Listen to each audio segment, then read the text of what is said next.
सीधा मुद्दे पर आते हैं। आज हम भारत की प्रोडक्शन इकोनॉमी को लगे एक बड़े झटके का एनालिसिस करेंगे।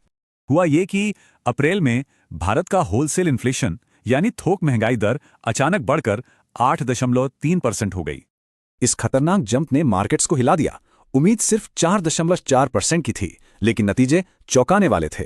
जरा सोचिए, मार्च में ये सिर्फ 3.88% था। वहां से ये उछाल वाकई बहुत सडन और स्टीप है।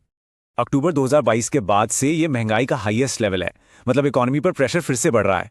इसका मेन रीजन मिडिल ईस्ट की जियोपॉलिटिक्स और हॉर्मुज स्ट्रीट के रिस्क्स। इन्होंने सीधा हमारी सप्लाई चेन को हिट किया है। क्रूड प्राइसेस बढ़ने से फ्यूल और पावर इन्फ्लेशन 1% से शूट होकर सीधे 24% पर पहुंच गया। क्रूड ऑयल और नेचुरल गैस की महंगाई में 67% से ज्यादा का वायलेंट स्पाइक देखने को मिला। नतीजा, इन्हीं ग्लोबल सप्लाई इश्यूज के कारण इंडिया में कमर्शियल एलपीजी और एविएशन फ्यूल के रेट्स बढ़ा दिए गए। अब आता है सबसे बड़ा वल्नरेबल पॉइंट।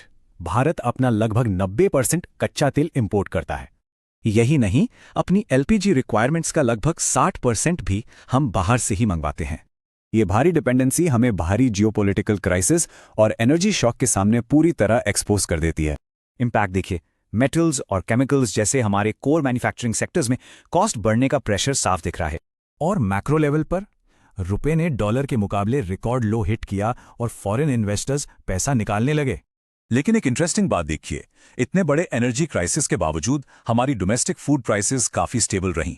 तो बड़ा सवाल यह है, भारत अपनी इकोनॉमी और मैन्युफैक्चरिंग को इन ग्लोबल एनर्जी शॉक से कैसे सिक्योर करेगा? Boost your knowledge. Make sure to like, share, and subscribe right now.